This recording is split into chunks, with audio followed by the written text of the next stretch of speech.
Hello everyone, unique BP science academy সকলকে স্বাগত। আশা করি তোমার সকলে সুস্থ আছো, ভালো আছো এবং পজিটিভ আছো। তো এই তিনটে কথা, সুস্থ আছো, ভালো আছো, পজিটিভ আছো, বলতে হয় বলছি। বাস্তবে সুস্থ আছো কি পজিটিভ আছো না ভালো আছো, সেটা অনেকটা আপেক্ষিক হয়ে যাচ্ছে বর্তমান সিচুয়েশানে দাঁড়িয়ে। বিশেষ করে যারা যারা ইন্টারভিউর জন্য প্রস্তুতি নিচ্ছ, ঠিক আছে, তোমরা সকলে আমার থাম্বনেল দেখে বুঝে গেছো আজকের কি টপিক নিয়ে আলোচনা। তো সেই টপিকে যাওয়ার আগে বলবো, যারা যারা চ্যানেলটিতে নতুন তাদের উদ্দেশ্যে এই ঘোষণাটি আমি করছি যে এখানে প্রাইমারি ইন্টারভিউ রিলেটেড এবং টেট রিলেটেড সকল তথ্যগুলো প্রোভাইড করা হয় এবং তৎসঙ্গে নোটিফিকেশান অনুযায়ী টাইম অনুযায়ী বিভিন্ন ক্লাসগুলো প্রোভাইড করা হয়। তাই যদি তোমাদের বা আপনাদের প্রাইমারি শিক্ষক বা শিক্ষিকা হওয়ার স্বপ্ন থাকে, তাই এই চ্যানেলটিকে যদি উপকারে আসে বলে মনে হয়, তাহলে সাবস্ক্রাইব করে অল নোটিফিকেশান অন করে পাশে থাকবেন, এটাই আমার অনুরোধ। আর যদি ভালো লেগে থাকে তাহলে একটা লাইক, আর যদি কোনো কমেন্ট করার ইচ্ছা হয় অবশ্যই করতে পারেন, আর একটু শেয়ার করে দিতে পারেন আমাকে এনার্জি দেওয়ার জন্য।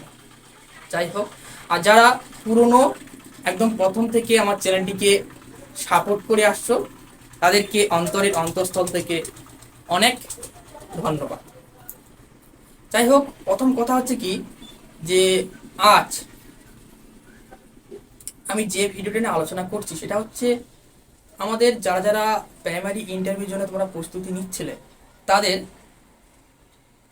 এই শিক্ষামন্ত্রী উনি যখনই বলে যে ভ্যাকেন্সি 5,635 প্রায় 5,600 সামথিং রয়েছে যারা ইন্টারভিউ দেবে পরবর্তীকালে তাদের জন্য, তখনই পুরো তাদের উপর আকাশ ভেঙে কিন্তু পড়েছে যে এদের এই এত কম ভ্যাকেন্সি নিয়ে কী হবে।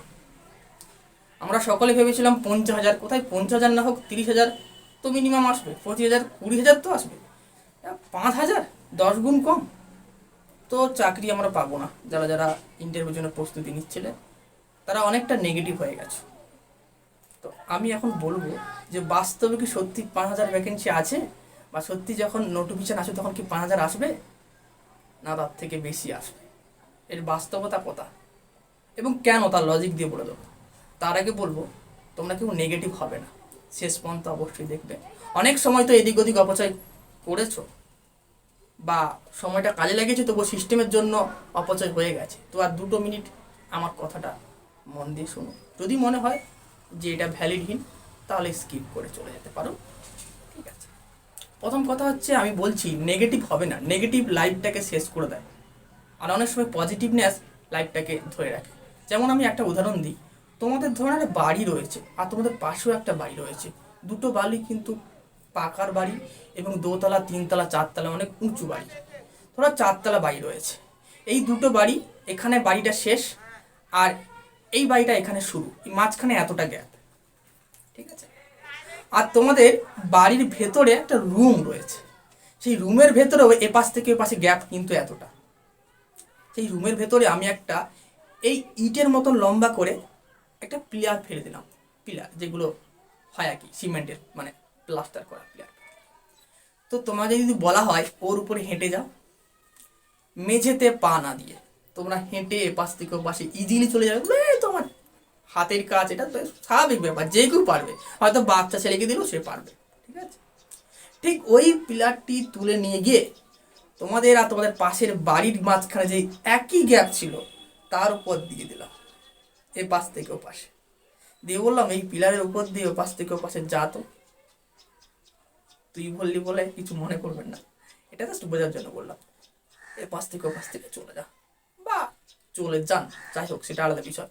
যদি কেউ বলে যে এ পাশ থেকে ও পাশে যেতে, তখন নিচের দিকে তাকিয়ে 20তলা বা 5তলা বিল্ডিংয়ের নিচে পড়ে গেলে ছাতু হয়ে যাব, হাড় ফাড় সব ভেঙে যাবে, সেই ভয়ে এক পা দেওয়া হবে, পা কাঁপবে, যাওয়ার কথা তো যাওয়া তো দূরের কথা, যাওয়ার কথা ভাবতেই সাহস পাবে না, ও না বাবা আমি পারবো না।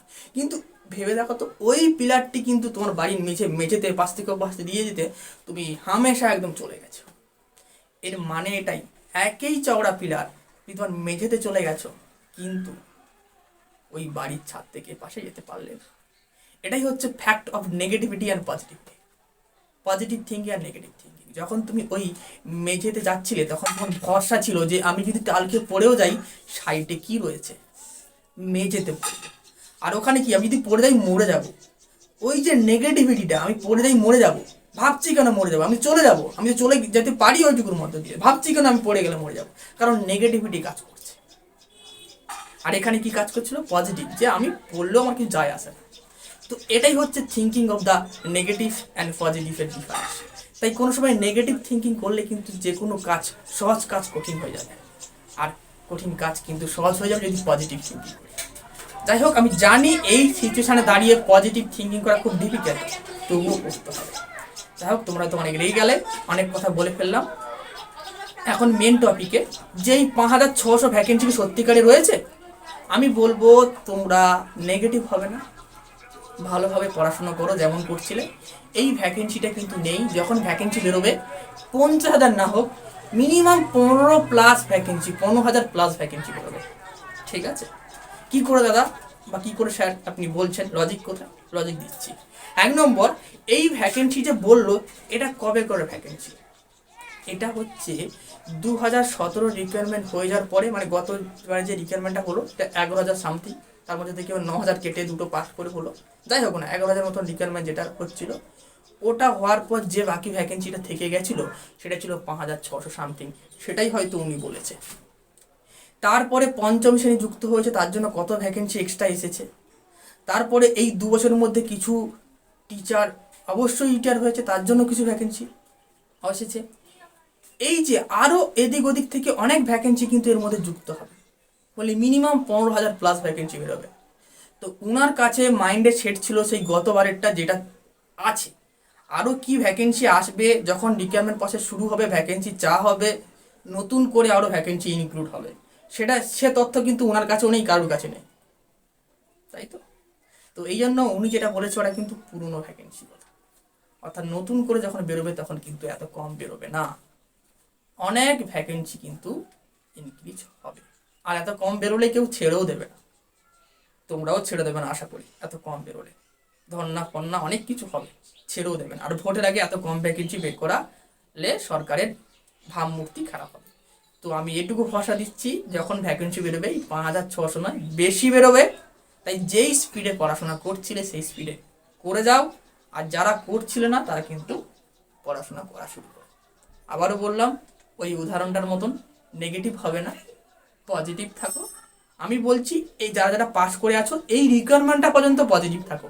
এই রিকোয়ারমেন্টটা হয়ে যাওয়ার পরে না হলে তুমি নেগেটিভ হয়ে অন্য কোনো কাজ করো, যা করো তা করো, সেটা করতে পারো। আমি সেটা বলেও দেবো যে কোন দিকে গেলে তোমরা তাড়াতাড়ি কিছু সাকসেস পাবে। এখন তোমাদের উপায় নেই, এখানেই খাটতে হবে। জীবনে অনেকগুলো বছর এখানে নষ্ট করেছো, আর একটা বছর 5টা মাস 6টা মাস এখানেই নষ্ট করো, নাহলে দেখবে ছেড়ে দিয়ে বেরিয়ে গেলে ঠিক সেই মুভমেন্টে 1-2 মাস পরে রিকোয়ারমেন্টটা হয়ে গেল, হতেও পারে এরকম। তাই বলছি এই রিকোয়ারমেন্টটা মানে চোখ কান বন্ধ করে একদম নিজে কষ্ট সহ্য করে, ডিপ্রেশন সহ্য করে, ডিপ্রেশনকে কাটিয়ে পজিটিভ হয়ে বারবার এই ইন্টারভিউ পর্যন্ত নিজেকে নিয়ে যাও। তারপরে না হলে তোমাদের পথ তোমরা অবশ্যই দেখে নিও। আর আমিও আছি, যেটুকু পরামর্শ দেওয়ার কথা দেওয়ার আমি চেষ্টা করব, কোন দিকে কোন জবের জন্য গেলে তোমরা পেতে পারো চাকরি বা কী করতে পারো আমি অবশ্যই। যাই হোক, ক্লাসটি যদি ভালো লেগে থাকে বা এই ভিডিওটি যদি ভালো লেগে থাকে, তোমরা যদি একমত হও তাহলে লাইক করে দিও, একটু শেয়ার করে দিও, একটু এনার্জি পাবো আমি, আর কিছুই নয়। আর পরে নতুন টপিক নিয়ে, নতুন ক্লাস নিয়ে, নতুন তথ্য নিয়ে দেখা হচ্ছে তোমাদের সঙ্গে। আশা করি তোমরা পজিটিভ থাকবে, ভালো থাকবে, সুস্থ থাকবে এবং ভবিষ্যতে তোমাদের শিক্ষক এবং শিক্ষিকা হওয়ার স্বপ্ন পূরণ করবে। টাটা।